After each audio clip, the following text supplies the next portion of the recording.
But how many women don't truly understand their own cycles? Most women do not understand their cycles. It was just really healing for me to be able to open up as an adult woman, give the girls permission to talk about it in a safe place. Birth is also portrayed for the women in a really ugly way. Look at what it has done. It has pushed everyone to be scared of birth and to hand over their power to the system. Morgan, do you think that hormonal birth control has given women freedom, or has it actually separated them from understanding their bodies? And there's a lot of risks associated that to me feel like significant risks. And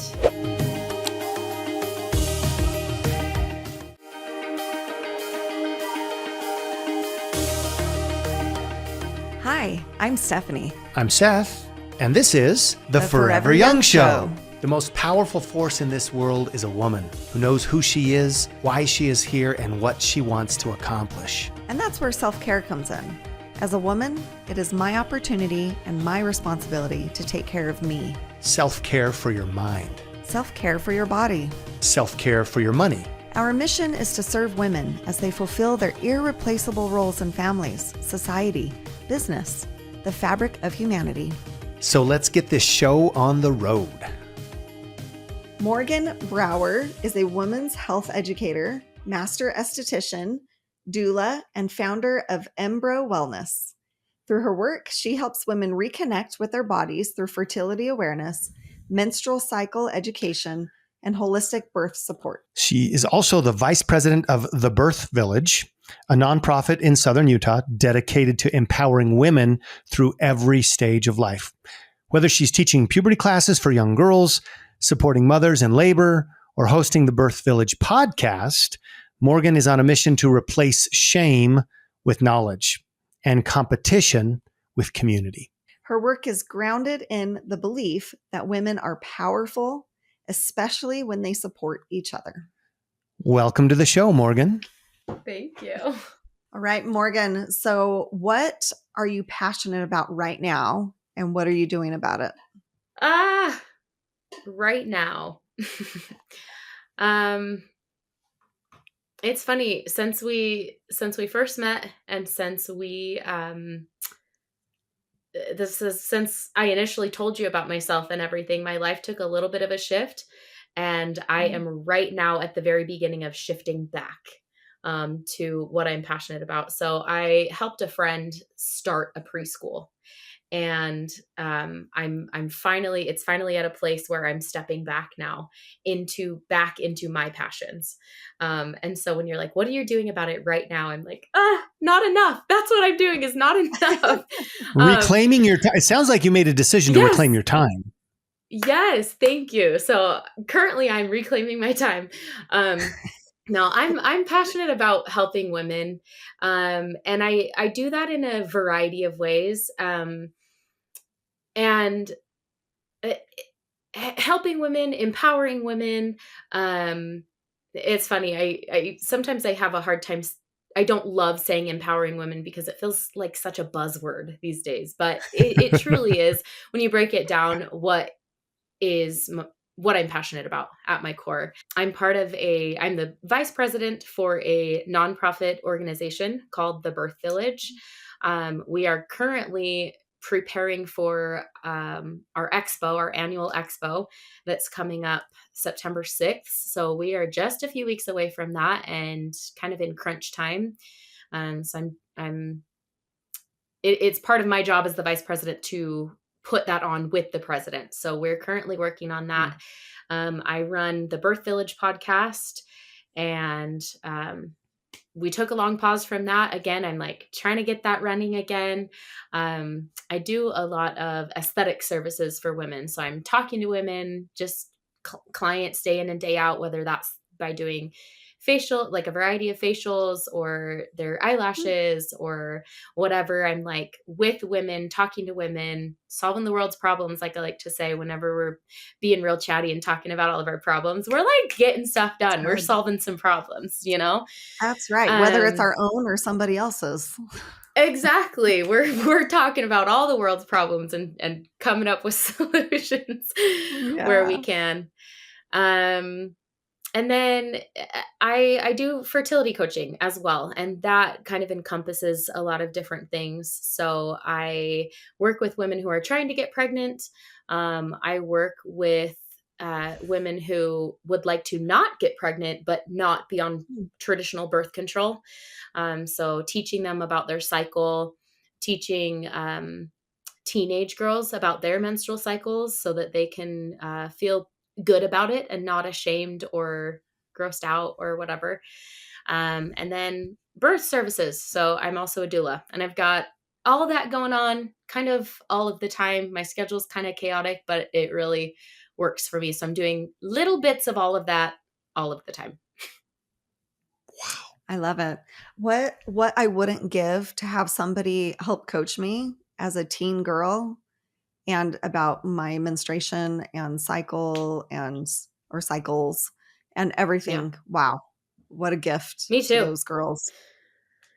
It's one of the most fun parts of all of the things that I do, I think. Walking into a meeting that sometimes it's just a girl and me and her mom's like nearby, but not in the meeting. Sometimes mom's there, and sometimes it's a group of girls, like a set of best friends that their moms wanted them to do a class together, or a couple of friends. And regardless of the situation, I always walk in and it's really awkward and embarrassing and nervous at first. And I will typically leave that meeting and the girls are like, I have these like plush a plush uterus and stuff like that, and I'm leaving there and they're like taking a picture with it and they're so excited to hold it. And at first they're like don't want to touch it or look at it because it's so embarrassing. And that's my favorite part, is seeing the change in real time. It's so fun. Yeah. Well, that's not. I literally it's not just a uterus. I've got everything. Pillow. Yeah, you got, like I have it all. So cool. That is so cool. 2 summers ago, I got to go to Africa on a humanitarian trip. And one of the things we did was we went to a few of the high schools and we taught them about menstruation and how to take care of their bodies, and brought them reusable kits and how to use them and keep them clean. And it was really neat. That's really amazing. neat. I feel like it helped heal a little bit of myself because, to be honest, like I grew up in a home where you don't really talk about that much, maybe amongst the sisters, or I might go talk to my mom, but and so it was just really healing for me to be able to open up as an adult woman. I was 40 or almost 40, and give the girls permission to talk about it in a safe place, and even in like a lighthearted way as well. Some of them would start like giggling or whatever when I get up there and I'm demonstrating how to use a cup, like honestly, it was awkward for me, but I knew right before I did it, like there was just a voice in me that said, okay, you can either make this awkward for yourself and for all these girls, or you can join them and laugh with them and let them know that it's okay to laugh and have fun with it, but also to learn. And I was like, oh, I'm so doing that. I'm going to do that. So it was great. To be honest, I still feel awkward going into those like appointments or those like scheduled sessions. And I sort of have that pep talk with myself each time. Like, okay, the mission, the goal, show up who you want to be, even if you're not feeling like that person today. And it's so important for these girls to feel like it's okay to be like lighthearted about it. And so even though I'm feeling like I want to die inside at first, at the beginning of it, like it makes the difference for you to be how you want to be, even if it doesn't necessarily always feel authentic. Yes, I agree. Well, how important is it? How important is it? And again, we're talking about women here. We could go on to the onto the XY chromosome as well, right? And talk about the importance. But how important is it even more so, honestly, that a woman and a young woman who is journeying, progressing into womanhood knows her body. Oh my God. It's the whole identity. It's the identity crisis versus the identity capture, where you know your identity, and when you know your body, and when you're proud of your body, and when you love your body, when you accept your body, and you like, just how important is that? And how many people just like, honestly, we could jump into the whole sexuality. We've had shows on sexuality, but how many women don't truly understand their own cycles? Oh yeah. And, majority. Majority. It's true. Large majority. Most women do not understand their cycles at all, or 1% of it. And if that's the case, and how important it is for men to be able, we always say men who know, that's from Days for Girls, right? How important for men to be able to support it, other than like Neanderthalic apes, like or running from it, or dissing on it, right? Shaming it, or just kind of removing themselves and saying, ugh, and like whatever. But if women don't understand, go get you supplies at the store. It's embarrassing. Dude, pony up, man. Seriously. But what's cool is when a man can support it beyond that, if they're not just like, because some men they're like, this happens, it's whatever, it's okay, don't want to look at it, don't want to talk about it. If I have to go to the store to buy you some things, I will. But like, that's the extent of their support. And that's even what we would say is like a really great guy, a really great man who's like willing to just go to the store and buy you something. But what if it can go far beyond that? Because it can be him understanding your cycle and knowing how to treat you based off of what's going on in your body. Now that's a different tier of man. And for sure. Come on, guys. Like, mic drop. If you imagine a man stepping up into that tier of like being able to treat you differently or support you differently. And maybe let's even raise the bar into, he doesn't have to ask you. He knows. He kind of knows where we're at based off of timeline or whatever. Like, I think any woman would just be obsessed with that man. Let's be honest. That's true. Okay. Call out to men. Here's a level up. Full on masculinity of man. Understand the femininity of your woman. Yes. And embrace it. Yes.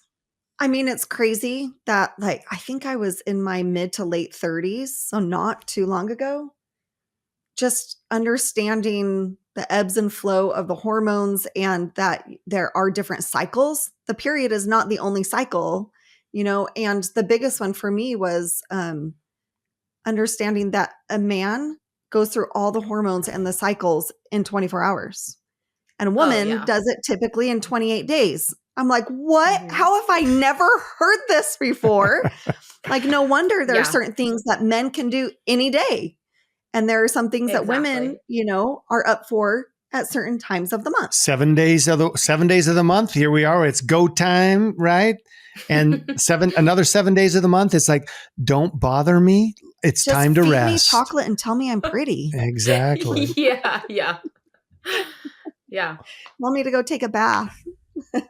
If there are any men listening, it really is a game changer if you can figure out that schedule and get on board. For sure. Even the types of foods that you can eat to help with that, cycle within the month.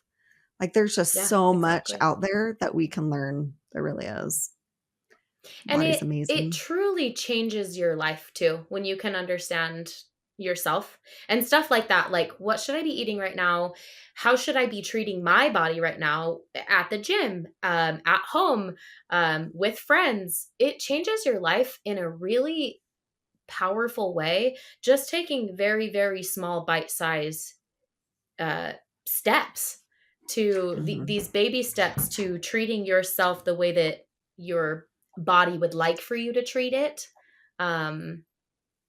Gosh, if anyone's never tried that before, just do something teeny tiny and small, because it's a big, big impact to just start small. Well, I could just say, like, I can see it in my mind as you meet with these girls one-on-one or with their mothers. I mean, I think how powerful to be with your moms and have a discussion, right? These are things that we as parents should be doing, but these parents, are also involving you with a unique perspective. Not every parent has the plush playables, right? And you can't have a pillow fight. Maybe we need to go get all of those. Well, and honestly, maybe a lot of girls don't want their mom to have it and to have that conversation with them.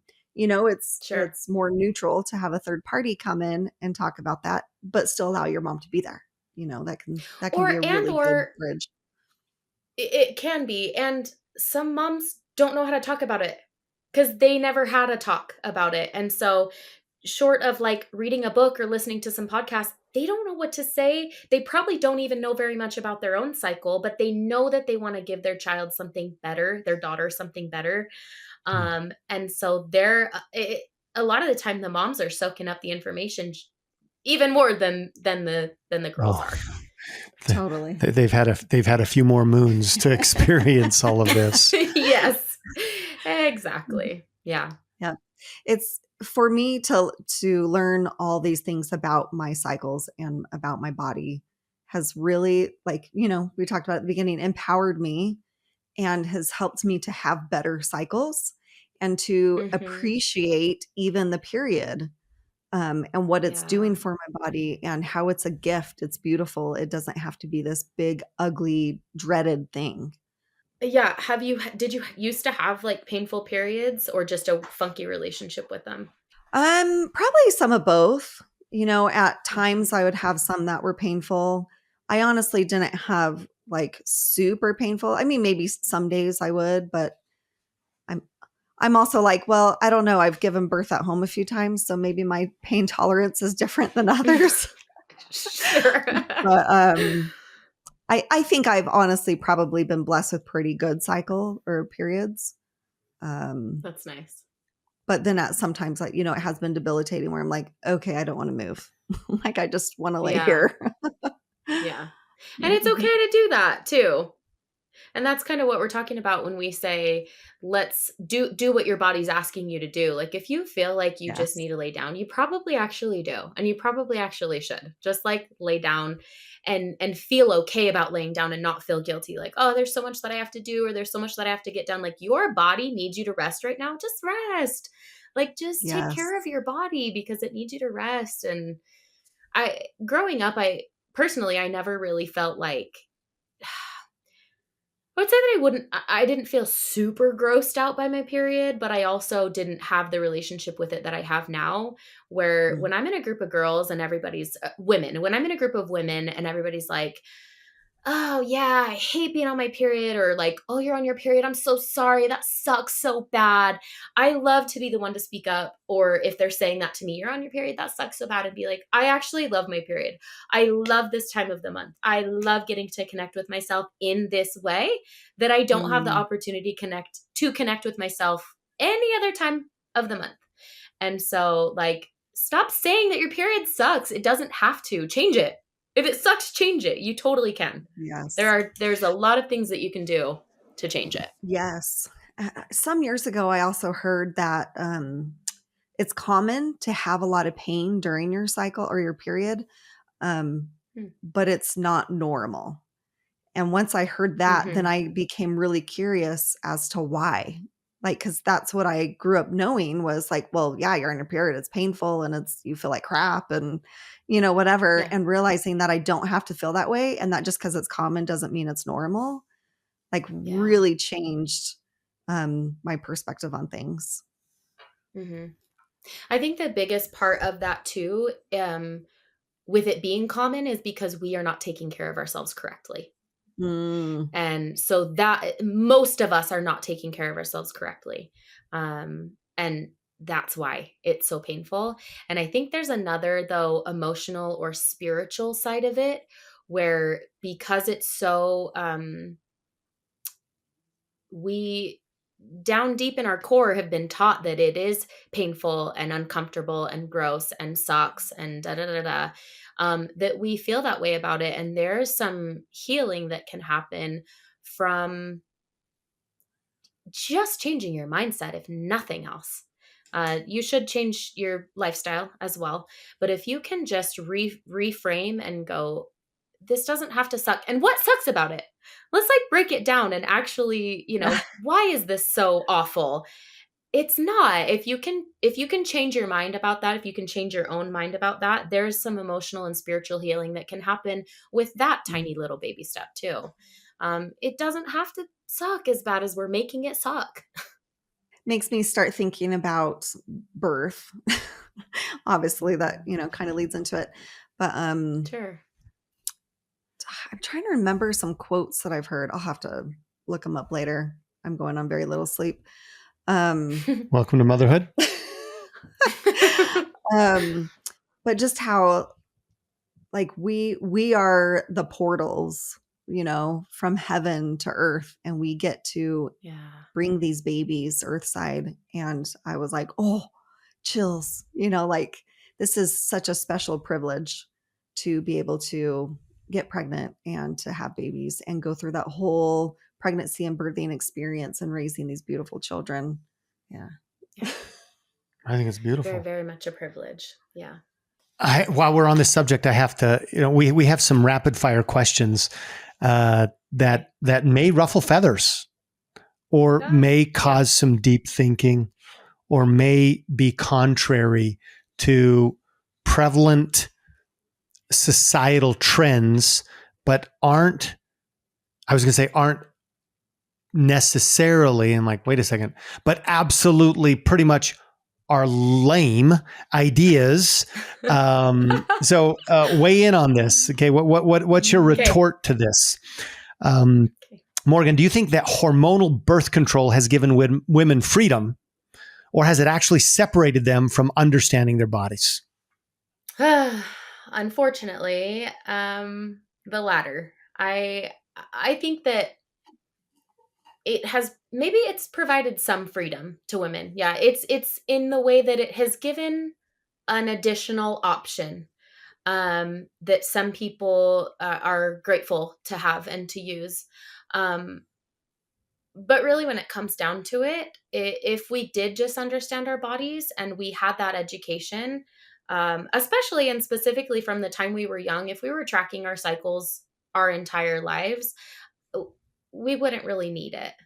And there's a lot of risks associated that to me feel like significant risks. And so with all the freedom that it has afforded, with any freedom that it has afforded, it has also introduced a lot of risks. For one example, it's a class 1 carcinogen. And so if you can take understanding your body or having a relationship with your body, tracking what's going on in your body over a carcinogen, to me, the answer is obvious.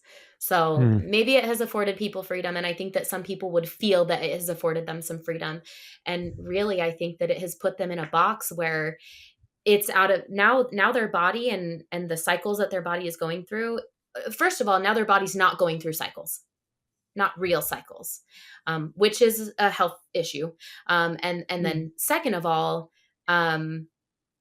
now they have dismissed themselves from the opportunity to have this powerful information, and that can be dangerous and have some grave side effects, I guess. Yeah. Awesome. Consequences. Yeah, that's the word I was trying to think of. Consequences. Yes, I would agree with that. All right. So, has the modern medical system disempowered women when it comes to birth? This question is a little bit tricky because of the controversial nature of it, but you already gave the introduction that that's what we would be discussing. So, unfortunately, I think yes. And it has disempowered a little bit, specifically in the way that it has taken a woman's autonomy and ability to make decisions about her own body and given it to someone else. And in any circumstance, that's going to disempower by nature when you're not able to make decisions for yourself. And yeah, so our modern medical system is truly incredible, and I am grateful for it. And I think there is a lot of times when it is useful, and let's even say necessary. And it's overused, which causes a slew of problems, one of them being some disempowerment for women and maybe people. When it comes to the whole, preconception, which frankly nobody even hardly even talk about, and I think that's changing. That is changing. We're starting to get. I mean, we have never talked about it in my history. In my last however many years of fertility, but that'd be a first. But over the last number of decades, as an adult man, never have I ever heard about, especially men, what they need to do preconception to create healthy babies. And wow, for some reason we kind of put that all on the woman. Oh, there's a problem with the baby. Yeah. It reminds me of Henry. Is it Henry VIII? It remind me of Henry VIII, right? Where he keeps on getting rid of his wives because they give, or have him killed because they're giving him daughters. Uh-huh. And like the whole idea is, hey, dude, you're the one giving the X chromosome there, right? Or not giving the Y. Like your wife she's got two dye. They both say X on it, right? But we're starting to talk more about women, what they need to do. Anyway, I got off on a tangent. But what I wanted to. You mean what men need to do? We could definitely absolutely talk about what men need to do and how that leads to proper conception, right? Birth, after birth, healthy babies. I even read something recently, and maybe you can confirm this or not, Morgan, that morning sickness can also be contributed by the male. Yep. Yes, it can. Morning sickness, a lot of the time, miscarriage kind of points toward That's the right. father. Yeah. There's a lot of stuff. So in fact, okay, let me just share this interesting experience that I just had. Is a friend of mine who is also a doula just recently was a surrogate for this family in the area. And she hired me to be her doula. And it was, if I talk about it very much, I will get choked up because it was just a very, very special and very sacred experience that I was able to have with them. But we talked back and forth a couple of different times about how different her pregnancy was because it was not biologically their baby, and that her pregnancy was significantly easier. Now, she also was able to spend a little more money on some things that maybe she didn't as frequently in her own pregnancies, like getting IVs or iron infusions or whatever. But the baby was not biologically hers, and that pregnancy was significantly smoother than her own pregnancies. We need to run an episode and talk about like the 10 things that your man needs to know in order to have a healthy baby. Yeah. Yeah. That would be cool. Yeah. It'd be a good one. But anyway, I got off on that tangent. What I wanted to say was, you being a doula, right? Assisting in home births, all of midwifery, right? This whole very historic, I was going to say very historic, very historical. Okay, I'll just repeat myself. This modality that has been handed down literally we're talking about for millennia, right? Pretty much since Adam and Eve, right? Has all this collective knowledge and experience and information and connection with motherhood and maternity. And that's very different than I think we experience in our hospitals today, right? Having been in the hospital with multiple children of ours that have been born, and having done home birth together, when people argue against what you're doing, or how you're approaching birth, Morgan, I have to say that one of the biggest, my guess is one of the biggest concerns people have is, well, what about complications? Like it's just better to have babies in hospitals because of child mortality. Because of what if? What if, and we lose more, we lose more babies to those that are delivered outside of hospitals with midwives than we lose in hospitals. Is that true? Is that founded? No, it is not true. For one, high risk pregnancies do deliver in the hospitals. There's not really midwives that are going to take a high risk pregnancy, and they shouldn't. That's why we have the medical system, right? So if we were to say, like, just to throw around some numbers, let's say 1 in 10 births needed to be in the hospital because of a high risk situation or because a mother's body needed a little bit of help. The amount of births that are actually happening at home versus in the hospital is drastically different than the amount of births that need to happen in the hospital. And so to go back a little bit to your question, we aren't just losing babies left and right in a home birth, because also there's transfers. Usually if a home birth will transfer to the hospital, usually it is not for an emergency. Usually it's because the mom's tired and she's tapped out and we need some medical intervention to help her body continue to move things along at that point. But if there is an emergency, we can catch it in time. Midwives tend to be a home birth midwife tends to be a lot more attentive than a hospital staff, let's say. And maybe it's because in the hospital, they have all these monitors and all of these things, so they don't necessarily need to be in the room with you. But a midwife is going to catch an emergency in time. They're going to be able to transfer you in time, typically. And so these babies that are being born at home, they're not just dying left and right. They're oftentimes very, very healthy and happy babies. And so it's just a weird misconception that people have, and a weird misconception that the reason that we have to have births in the hospital is because before they were in the hospital, all these babies were dying. It's like, no, they weren't. And if they were, it probably didn't have anything to do with the birth. And I do see births. I do see births in the hospital as well. I do go and be a doula in the hospital as well as at home, and both experiences can be lovely.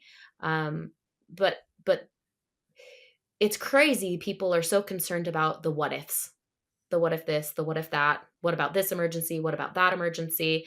And a lot of times, unfortunately, the root cause of an emergency can often be traced to an intervention that happened.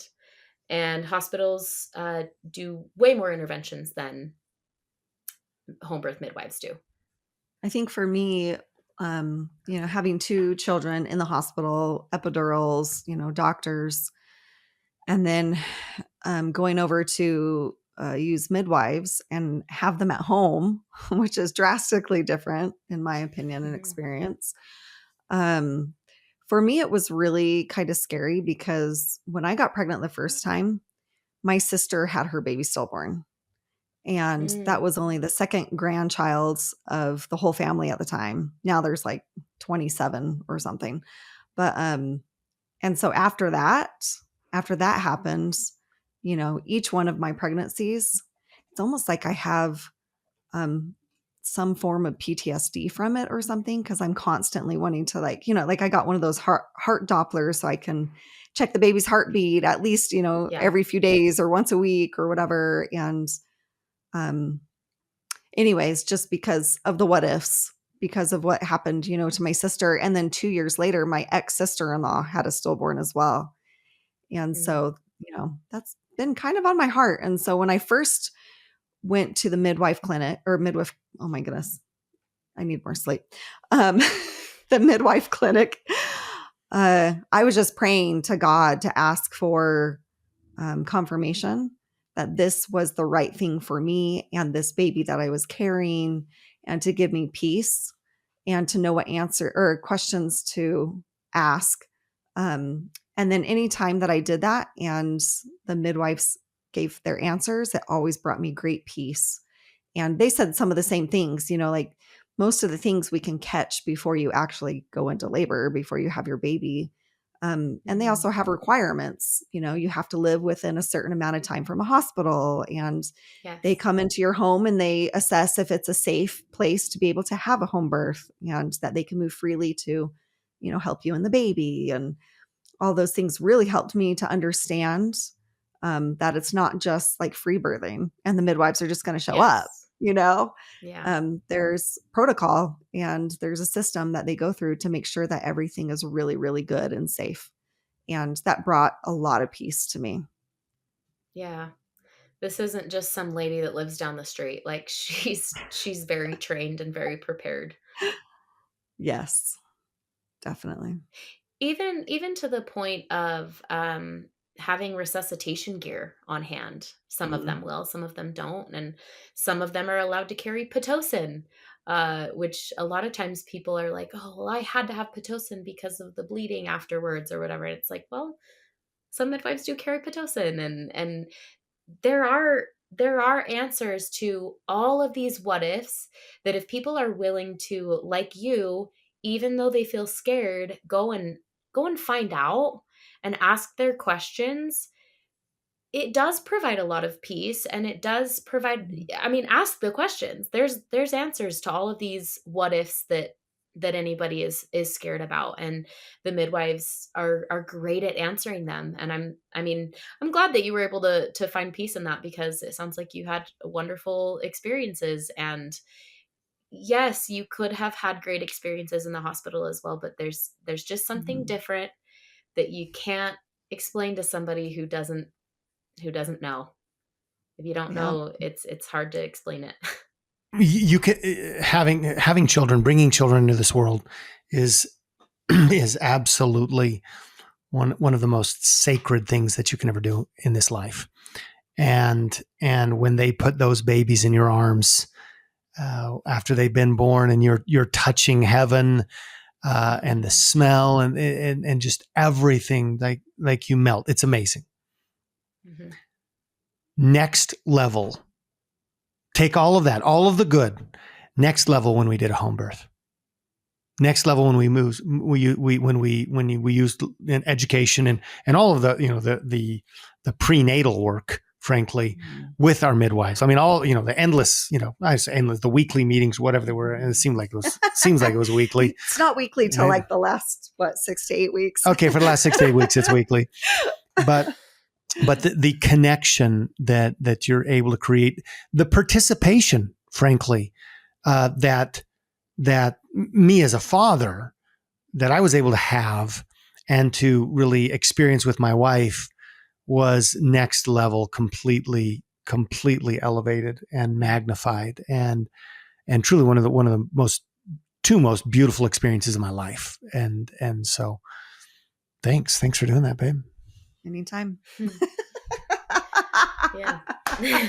That's not like a Friday night date. Hey, anytime. She's like, you want to go again? Should we do it again? If I knew my body could handle it, I would be a surrogate till the day I died. I love being pregnant. Love it. There's just, I don't know. Yeah. It really is, though, like you're saying, so incredibly spiritual and sacred. And I'm someone who's very sensitive to spirits and angels, very sensitive to them, and I have been my whole life. And it's present. That feeling is present in a hospital room. It's present wherever birth is occurring. Mm-hmm. But it's like you said, it's next level. It's so much stronger at a home birth. It's like tangible. It's Mm, and yes. usually everyone in the room can feel it. It's thick, this feeling of heaven in the room. Mhm. Very, very thick and tangible at a home birth. I will say, when I gave birth the first time with Seth, In the home. yes, in the home, I was in shock. And so I honestly Yeah. didn't feel anything. And I felt bad for a long time about that, but then realizing like I was in Mm. shock, like I couldn't really help it. Even to the point where after the baby's born and they're like, "Here, take your baby." And I'm like, "He can hold her for a little while." Yeah. Because I needed just that time to come back to myself and to feel again. Yeah. Um I guess I just want to bring that up for those that, don't experience heaven when that Yeah, yeah, happens. yeah. My mom, she was like, "Oh, I bet the angels were just surrounding you." And I wish I could be there. And I'm like, well, I know they were I don't there. know. I am a very spiritual woman as well. And am very connected with angels. And I'm like, I'm sure they were there. I know they were there. However, in the moment, I did not feel them. I I am have the so faith and I glad. know, but Yes. I'm I so didn't glad feel that you them. bring that up though. Yeah. It's really important to call attention to that actually, because when I'm saying those things, I'm speaking as a doula too, primarily. And not being the laboring mother in that scenario, it's much, much easier to feel that feeling. Um, and it's also really important to call attention to the variety of experiences that you can have. And even Mhm. having that home birth, even in that scenario, you were in shock. And Mhm. we talked about your birth experience last week, and yeah, rightfully so. That was shocking. Um, like, but, and I'm a big believer in calling attention to those experiences, especially if you feel like your experience is a little bit different or an outlier.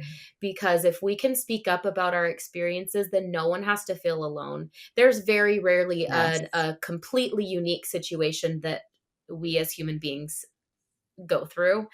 Someone else has experienced something like that. So I'm really glad that you called attention to that, because Mm.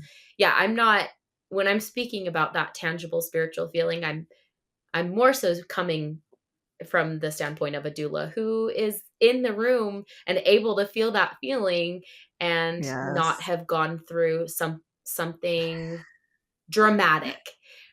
Yes. Regardless of how the birth goes, it's always dramatic. And Yes. yeah, sometimes you're not going to feel it, but other people in the room Yeah. probably will. Yes.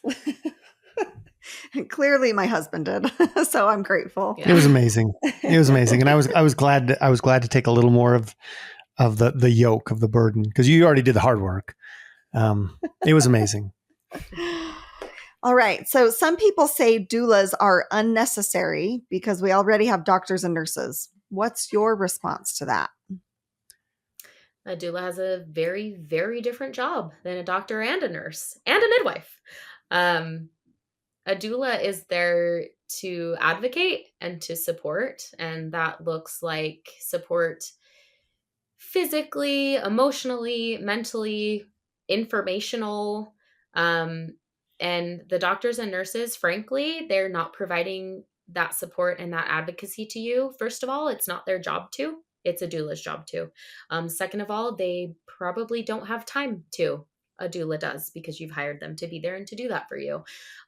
So yeah, if you're feeling like your doctor has it and you want to give over all of that power to someone else to make all of those decisions for you, that's your prerogative and you are allowed to do that. But a doula is a completely different job than a doctor and a nurse. And some nurses are really fantastic in the way that they can do like counter pressure and stuff like that to Mm. sort of step in as a doula would or could if you had a doula there. They are some nurses are really fantastic about trying to inform you of all of your options. If a decision does need to be made, some nurses are really amazing at um, being doula like, but Mm. no nurse is going to provide you the same support that a doula can give you. Not a single one, unless she's your family member and you called her in, and she's whatever. But the jobs are very different, and some nurses can be doula like, but no nurses are going to be a doula. When you say doulas are advocates for the birthing mother. What does that look like? Oh, it's going to look different for each family. And maybe there's two categories of families that we could split it into.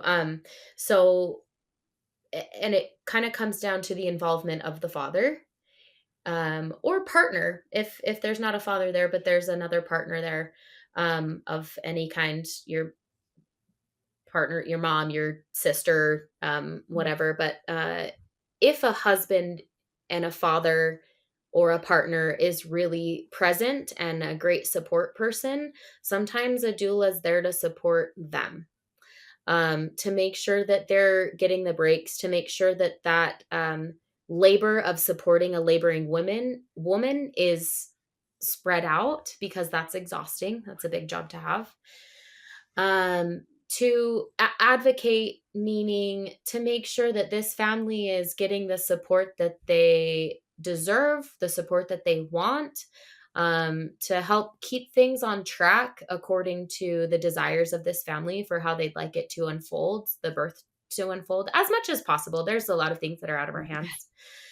And then for a family, for a woman who maybe doesn't have other support people, or they're not all that supportive, a doula can step into that role of really being that person's main support person.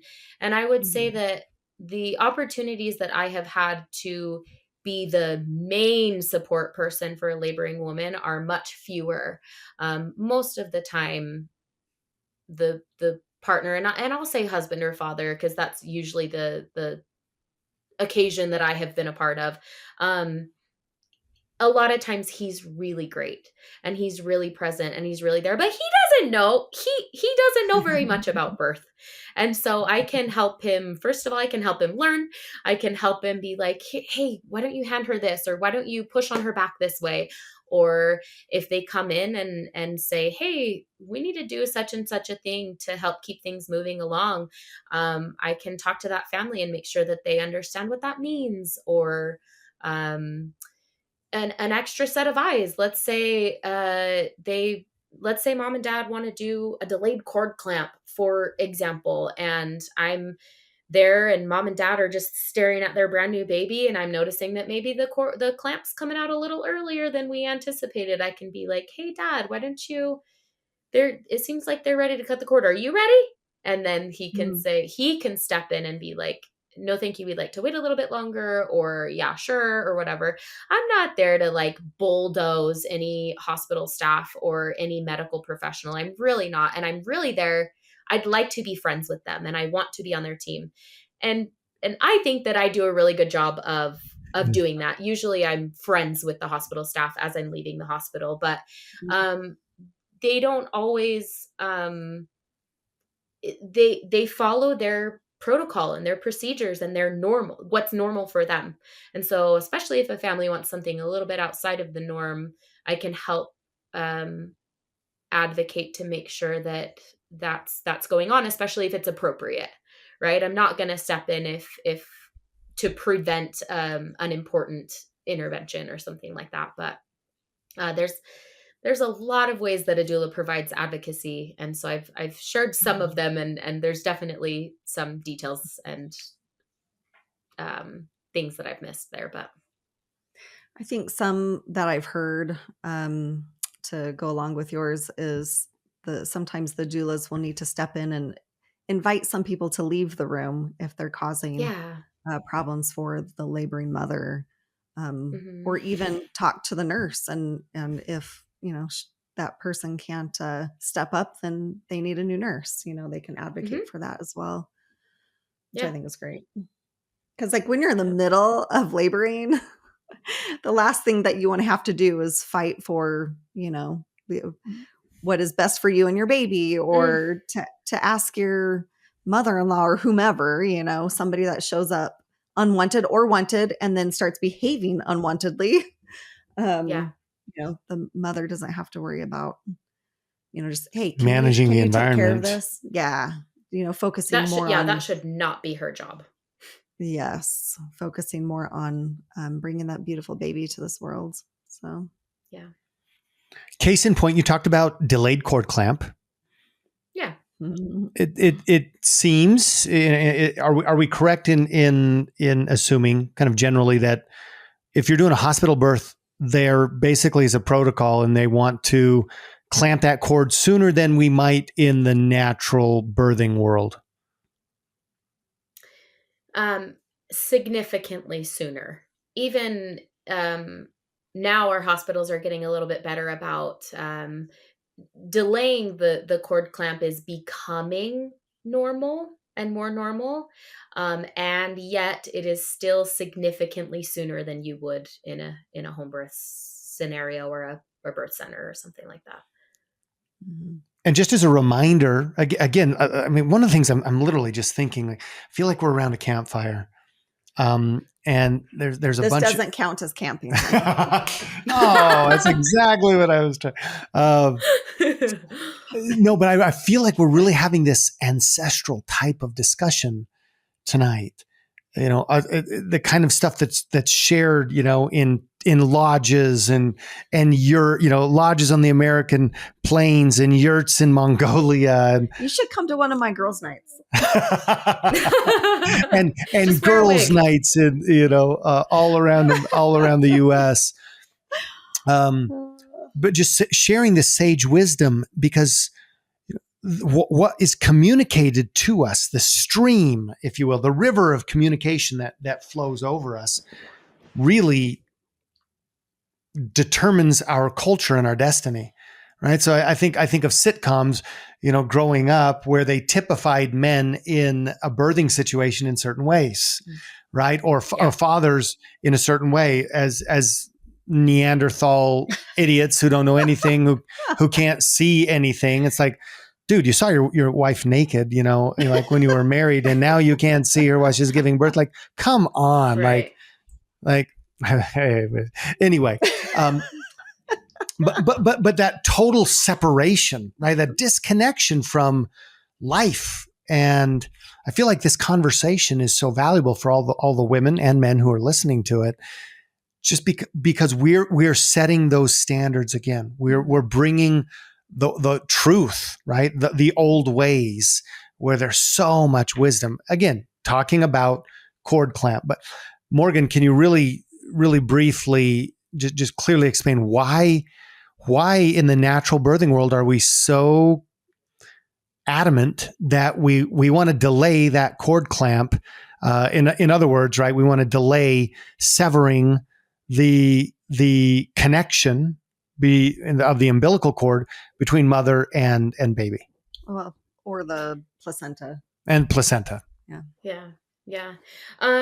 Yes. And before I answer that question, I did want to draw attention to something else too, because you're totally right at how men are portrayed in the media that we grew up with, as well as now.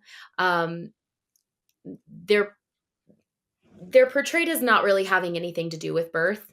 And the best birthing scenarios that I have seen, and the best birth outcomes happen when the father or the husband, the father, is really involved in the birth, specifically in the way that he understands what's going on and he's not scared of it. So a lot of times a really good birth outcome and a really good happy birth experience comes down to father, husband being educated and empowered in that birthing scenario. And birth is also portrayed for the women in a really ugly way. It's scary. She's screaming. She's talking about how painful it is. She's like, "Get me the epidural right now!" Like, that's what She's we mean. watch. Yeah, You know, she's mean. Yeah. she's She's lost it. having a really, really bad time. What an injustice to have that be the main way that birth is perceived, because most of the births that I see do not go that way. They can be very beautiful and serene, and there might be primal noises going on, some roaring, some growling, but they're not scary in the same way that screaming is. And it's extremely unjust for society to portray birth this way. And I hate to be like, they do it on purpose, but look at what it has done. It has pushed everyone to be scared of birth and to hand over their power to the system. And so I hate to be like, it was intentional, it was on purpose, but it it does sort of seem like it was intentional and on purpose. Um anyway, so that's Go it. I ahead. mean, You I can could say it, go farther Morgan. down You can that say rabbit it. hole. No, We're here I'm for just it. saying I could continue talking about this and about how ugly that is and how stupid that is, but Mhm. I've said it. I would just be rehashing it over and over again, and I could, because wow, I get fired up about it. But Yeah. yeah, it's bad. It's wrong, and we need uh to have different examples of what birth can be like, both for men and for women. And it would be really amazing if we could start understanding, if men could start understanding that this is not something they need to be scared about. It's something they need to be educated about. And women, same thing. Women don't need to be scared about this. They need to be educated about it. And when you are educated, you feel powerful, and you're going to have a way better experience, and you're way more likely to have a calm, serene experience, whether or not that includes some intense noises. Mhm. But to answer your question about the cord clamping, at the very most basic of it, if you can delay the cord clamp as long as possible, as long as you can delay the cord clamp, baby is going to, okay. When a baby is coming through the birth canal, they lose about a third of their blood volume. It's left behind in the placenta to help them get through the birth canal. And so, Mm. if you can delay the cord clamp, first of all, baby is going to get their blood back. So, they're going to pink up better. They're going to be healthier and happier, and like look better and whatever there. But there's also so many goodies that are left behind, like stem cells. If you don't know what stem cells are, they're extremely important. They're the building blocks of all of the cells in our body. So there's a lot of good stuff that's left behind when we cut and clamp too quickly. And typically babies are going to be okay if you cut and clamp quickly. And now I'm really just talking about physical things, but I think there's something spiritual and emotional to be Mm. said about letting Mm. that tie linger a little bit longer as well. um and so and that's its own thing, and that's something that people can buy into or not, but there are some very physical, undeniable benefits to it. And then, like I said, I think there's some emotional benefits to it as well. It's the lifeline. It is all that that baby has known since its existence. It's how that baby breathes and eats and gets its nutrients and its blood, and everything is through this umbilical cord. And we tend to be in such a rush to take that away from the baby and strip it away quickly and just get this baby right into real life right away. And there's a lot, we can definitely introduce babies into this world in a more gentle way. And I think, I dare say, a more respectful way. And maybe that has to do with letting that baby have its tie to this umbilical cord just a little bit longer. It's so interesting because I don't know if they still do this, but for some years, I always heard about how hospitals or banks, I can't remember, not like money banks, but they wanted to have your baby's stem cells from their umbilical cords. And so I'm just like, and to bank them for you or for somebody else in case they had an emergency and needed those stem cells. And so it just kind of baffles me, like obviously they're super important. So why aren't we letting it go back into the baby so they can have what they need? Yeah. And there's something to be said about like, if that baby was able to just have their own stem cells right from the get-go, is it really necessary that we bank them and save them for later? Would these same problems occur? And it's all speculation, right? Yeah. I haven't read any studies personally, and so I can't say and I can't speak to that, but it does make me think. They are very important. They're obviously very important if people are paying loads of money to have them saved for later. What? I don't think you're getting paid for your baby stem cells from the placenta. No. I don't think you're part of that transaction. Oh, no. Not at all. No, but some people are some parents are paying basically rent for these banks to hold on to those stem cells just in case their own baby needs it later. Holistic and conventional. What's the biggest misconception that women have when they hear the word holistic in relation to birth and wellness? Maybe that it's not for them. If people aren't typically holistic or they don't typically vibe with the hippy dippy stuff, maybe they feel like it's not for them. And I know a lot of people who are not hippy dippy woo woo holistic people that have had home births and continue to live their lives not holistically. So I think that if people understood more about birth, then it wouldn't be exclusive to a holistic community. Welcome to Hippies Home Care. It's been a really enriching. It's been like we've been camping. I just feel like we've been camping. Don't you feel like we've been camping? No, not at all. Around the campfire. I think we need to get together and go camping sometime. I think we should make that happen. There we go. That would be fun. It's been a really important conversation. I feel like, it's been beautiful. So thank you, both of you, women, non-hippie women. I could talk about this stuff every day, all day long. I love it. Me too. Okay, so if you could redesign the way young girls learn about puberty, what would you throw out from the current system and what would you add?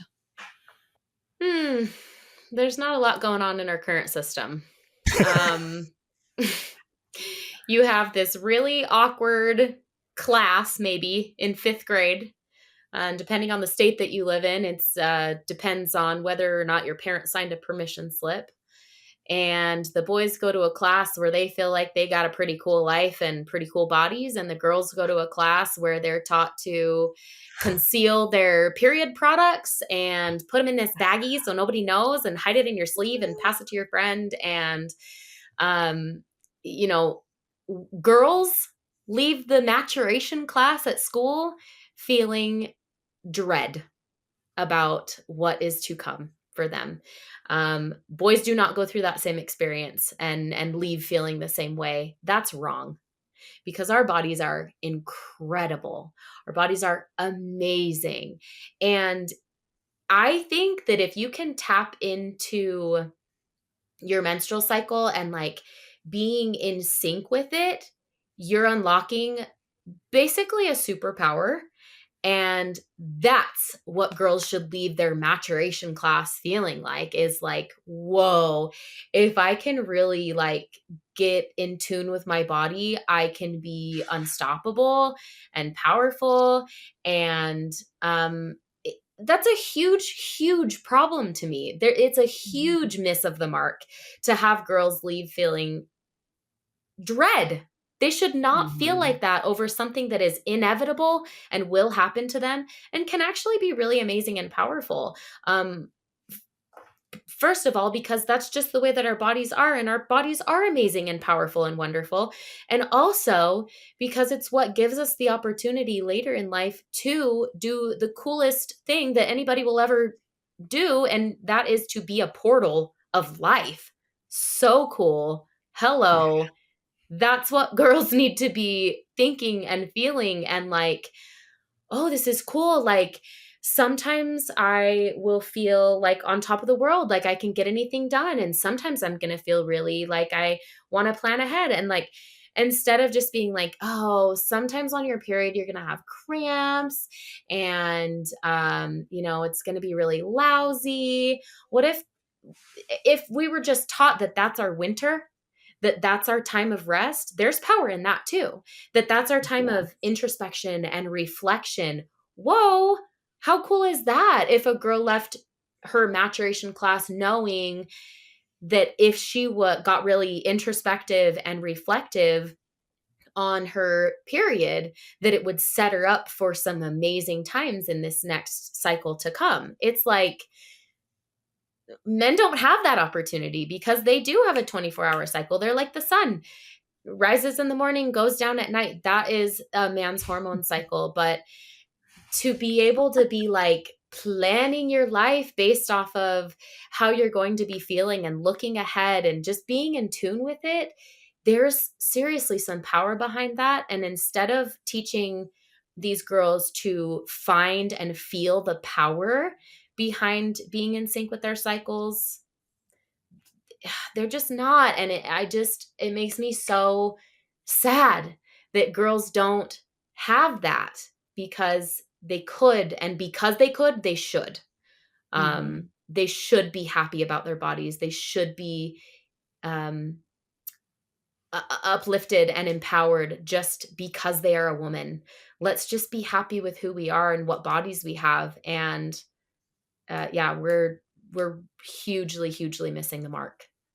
I also feel like from my experience learning a lot about the period and what it's doing to prepare me for, conceiving and Hmm. giving birth helped me to understand why, like one of the reasons why my body needed to go through this. And Hmm. like you said, it wasn't a dreadful thing, it was a purposeful thing. And to honor that Yeah. really, I feel like created a huge shift in me, and not hating that I was a woman or hating that I had a period. It was like, no, this is part of that. Oh my goodness, what was the word? Privilege of Yeah. becoming that portal. This is part of that, it's part of that journey, and helped me to look at it in a more beautiful way instead of a dreadful way. Yes. And something that I learned just recently, like, I don't know, a year or so ago, which still blows my mind. I'm 42 now, but that something that women have that men don't have, obviously, is the period, but that it is one detox pathway that men don't have. Hmm. I was like, how Yeah. have I gone over 40 years not knowing this? That is another Yeah. detox pathway. Yeah. Incredible.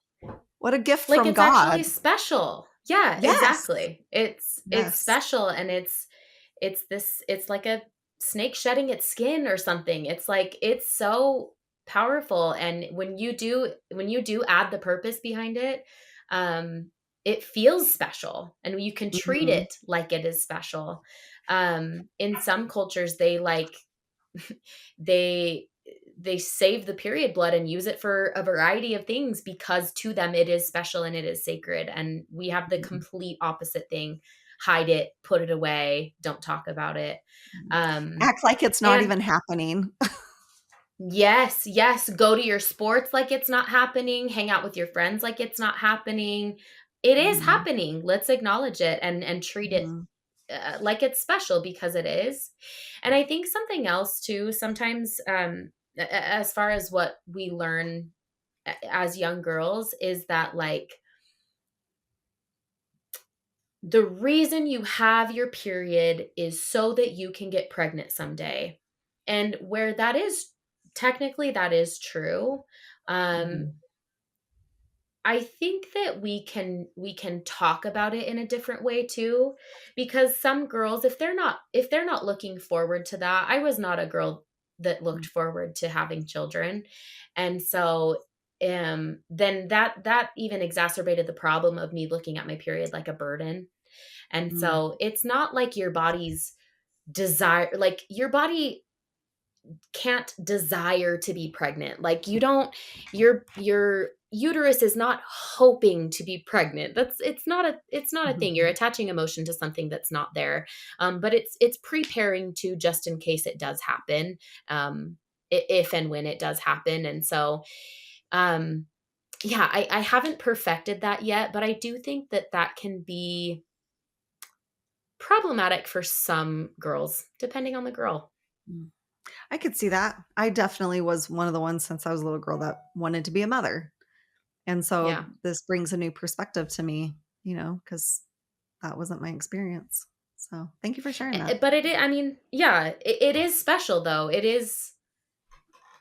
does need to be talked about. I just haven't quite exactly figured out the way to talk about it, because it does allow Mhm. you to have something super special one day, but it's also not the only thing. But it does add to it. Like Mhm. you said, for you, it added to, okay, this is okay because it's going to someday allow me to have babies. I don't know. Yes. Goodness, we could talk we had so many talking points, Morgan. And I think we talked about what we needed to talk about. We could have continued to talk. Sure. Let me tell you that. But there is one thing I think we want to end with, at least one other big question that we really feel strongly for men and women, but women need to act on this. They need to know how to. You talked about being an advocate as a doula, but of course, it's all about women being advocates for themselves in a system that sometimes is very disempowering. So, How can women advocate for their own health and navigate the healthcare system effectively? I think it starts with education and information. And it's hard to even know where to start with that, and that would depend on a person per person basis, depending on what she specifically, since we're talking about women, but what a person is going through. Um, and so I guess I would say my advice would be to seek information. And sometimes it can be scary and hard to find information, but it can be pretty simple. Look for a class, talk to people who have done the thing before you. Talk to people that have had various um, experiences. Like, for example, if someone were preparing to give birth, I would say seek out a birth class. See what options for birth classes are available, because maybe you want to do a birth class that the hospital provides, or maybe you want to do a birth class that is run by someone that is talks about evidence only and they don't give any opinions, or maybe you want to talk to somebody that's super crunchy and teaches about home birth, whether or not that's what you want to do. But if we were talking specifically about birth, I would say seek a birth class. Maybe read some books. And again, talk to people who have had a variety of experiences. Talk to people who have given birth in the hospital. Talk to people who have given birth at home. Talk to people who have had a great experience. Talk to people who have had a bad experience. And seek information, I think, is the best way that you can be an advocate for yourself, because you have to know what your options are to know really what you want. Um, if you don't know your options, you can't know exactly what you want. You only can know what you know. And this goes beyond birth as well. So if we're talking about birth control, again, seek information. Seek information in favor of birth control pills, and seek information that is opposed to that. Like, whatever health thing we're talking about, if a woman wants to be her own advocate, she needs to seek information. And I really think that it is important to get both sides of the coin too. So you're going to figure out what you resonate with when you know what's available to you. And so if you only go down one path, again, let's say birth control, if you only go down the path of like birth control is bad, tracking your cycle is the only way. Now, maybe I personally agree with that, but if someone were to go down that path only, then they can't fully advocate for themselves because they don't know what else is available. So I think just to wrap it up and put a bow on it, seek information. You talked about an acronym that every woman should know in advocating for her health. Can you run us through that acronym? Yes, it is B.R.A.I.N. So the acronym stands for B is benefits. You need to know if something is offered to you. I'm like, what example should I use? Let's talk about maybe an epidural. Okay. So if an epidural were offered to you, just for this example, we need to know the benefits of it. We need to know what good it is going to do for you. The R comes in and we need to know the risks because we do need to know the risks. And I would say it's pretty important to know the absolute risk, meaning, the actual numbers. So if somebody says, oh, one risk of it is a spinal headache, but it's really low, it's really rare that happens. Well, how often does it happen? Let's not just say it's really rare, like how rare, or, like, and one example of absolute risk that is really comes up a lot for me is, the hospital doesn't like to allow you to go be pregnant for 42 weeks. They'd really prefer that you cut it off before then. And a lot of the time, a doctor is going to tell you that the reason why is because there is a risk of stillbirth after 40 weeks. And that is true. There is a risk. But if we're talking about absolute risk, it's really, really, really, really minimal.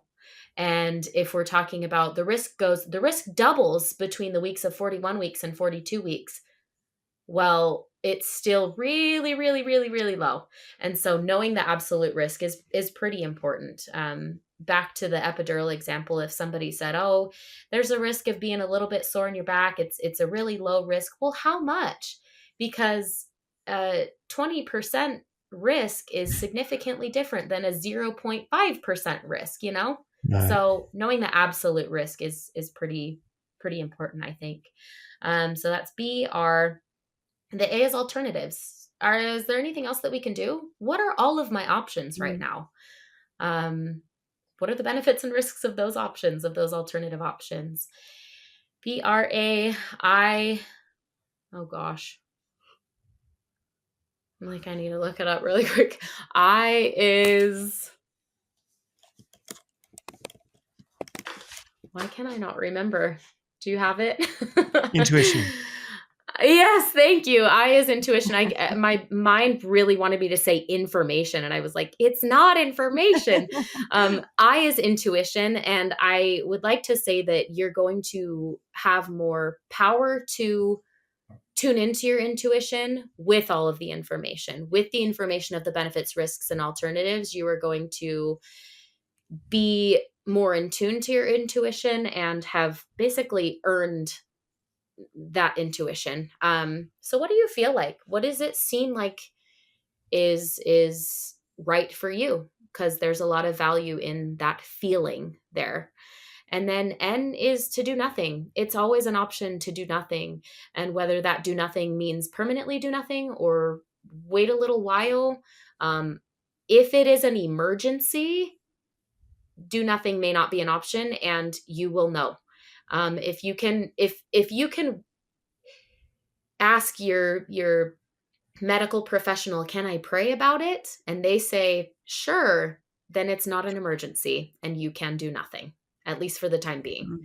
So that's the acronym B.R.A.I.N. And I think that it can apply to almost any medical scenario that you could find yourself in. I love that. Yeah, that's really good. And cut. It's a wrap. Thank you so much for being here today. And thank you for sharing this episode with that one friend who needs this conversation. Thank you for all the ratings, the reviews, the comments, and especially the support. We so appreciate you. Now, if you want to take a peek behind the curtain and be the first to know about special previews, backstage updates here at the show, and especially some private collection content that doesn't come out in the regular show, be sure to join our VIP community at theforeveryoungshow.com.